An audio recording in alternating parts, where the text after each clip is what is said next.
अब अपन चलते हैं आगे। नेक्स्ट हमारे पास 3 dimension representation of organic molecule, ये बहुत इंपॉर्टेंट है।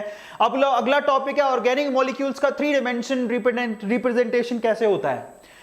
ऑर्गेनिक मॉलिक्यूल का 3 डायमेंशन रिप्रेजेंटेशन कैसे होता है, 3D रिप्रेजेंटेशन, उसको अपन चेक कर लेते हैं। जरा आप चेक करो। चलिए let's start this. 3D organic representation के लिए आपको क्या करना पड़ता है, 3 तरह की लाइंस को यूज करना होता है। ध्यान से समझना, 3 तरह की लाइंस को यूज करना होता है। पहला लाइन होता है जिसको हम लोग बोलते हैं वेज लाइन, जिसको सॉलिड लाइन भी कहा जाता है, ये वाला, ठीक है, सॉलिड लाइन। ये सॉलिड लाइन एक्चुअली प्लेन के बाहर आपकी तरफ होती है। ये सॉलिड लाइन एक्चुअली प्लेन के बाहर आपकी तरफ होती है, आपकी तरफ, टुवर्ड्स यू। ये सॉलिड लाइन एक्चुअली प्लेन के बाहर आपकी तरफ होती है। दिस इज, अगर किसी भी एटम को रिप्रेजेंट करना हो जो कि प्लेन के बाहर आपकी तरफ हो, तो हम लोग सॉलिड लाइन यूज करते हैं, जिसको वेज लाइन भी कहते हैं। एक होती है डैश लाइन, ये वाली, ये डैश लाइन, ये प्लेन के बाहर आपसे दूर होती है। अगर कोई मॉलिक्यूल आपको दिखाना है जो कि प्लेन के बाहर आपसे दूर है, देखो दूर जा रहा है, देखो दूर जा रहा है, तो उसको डैश लाइन से दिखाते हैं। और आगे पास आ रहा है तो वेज लाइन से दिखाते हैं। और अगर प्लेन के अंदर ही है तो उसको हम लोग एक सिंपल लाइन से दिखाते हैं। तो 3 तरह की लाइन यूज करनी होती है। एक तो ये लाइन हम तब यूज करते हैं जो प्लेन के अंदर हो। एक ये बिल्कुल सॉलिड, इसको वेज लाइन कहते हैं। ये हम तब यूज करते हैं, ये सॉलिड लाइन तब यूज करते हैं हम लोग, ये जब आपकी तरफ हो, आपकी तरफ एटम आपकी तरफ आ रहा हो। और एक लाइन ये वाली भी है जो आपसे दूर जा रहा हो। समझ में आ गया? तो आप देखिए एक तरीका क्या है, कैसे करते हैं। जैसे कि मान लो आपको मीथेन दिखाना है। मीथेन की स्ट्रक्चर कैसी होती है, सबको पता है, ये टेट्राहेड्रल होती है। कैसी होती है? टेट्राहेड्रल, ठीक है। अब दिखाने का तरीका 2D में कैसे दिखाओगे? सो इन दैट केस ये रहा आपका सेंट्रल कार्बन। टेट्राहेड्रल में 2 हाइड्रोजन तो प्लेन के अंदर ही होते हैं, तो प्लेन के अंदर वाले को मैंने ऐसे लाइन से दिखा दिया।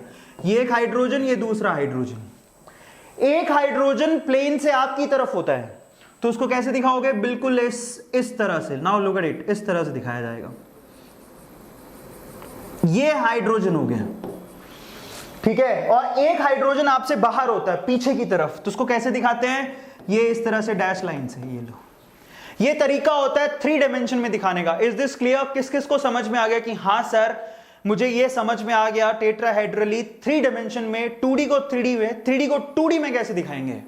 Is this clear? तो 3 तरह की लाइनें होती है। एक तो नॉर्मल लाइन जो प्लेन के अंदर, एक होती है वेज, एक होती है डैश।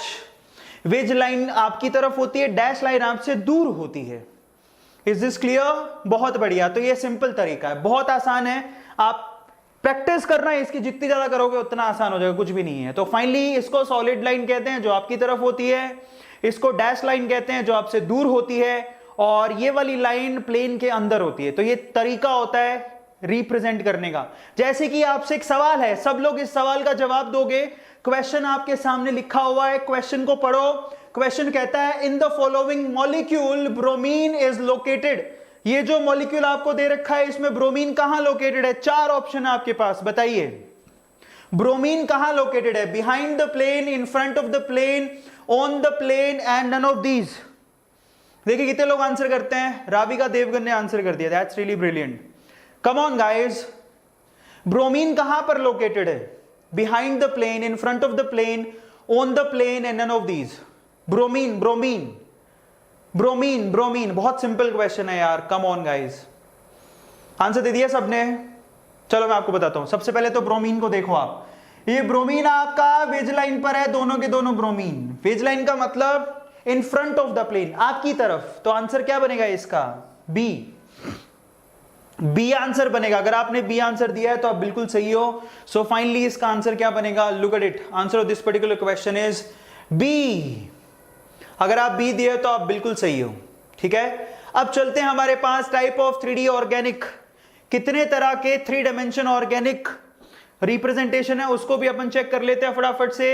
लिखो, कभी कभार हम लोग क्या करते हैं, सिर्फ हम लोग बॉन्ड दिखाते हैं, इसको बोलते हैं, जरा आप चेक करना, this is called framework model. सिर्फ हम लोग बॉन्ड दिखाते हैं, ओके। ये आपको कई बार स्कूल्स में देखने को मिला होगा। कई बार हम लोग बॉन्ड के साथ हम लोग एटम भी दिखाते हैं। तो ये जो रेड, ये जो ब्लैक दिख रहा है, ये एटम है, और ये जो बीच में लाइन दिख रही है, ये बॉन्ड्स हैं।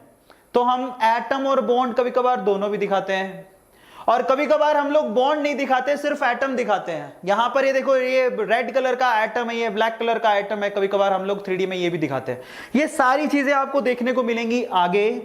रिप्रेजेंटेशन का तरीका है और कुछ भी नहीं, लेकिन ज्यादातर ये वाला तरीका यूज किया जाता है। Now this method is used 3 dimension में, ये वाला मेथड यूज किया जाता है जिसके अंदर आपको एटम और बॉन्ड दोनों दिखाए जाते हैं। ठीक है, सो ये आप लोगों को ध्यान रखना है।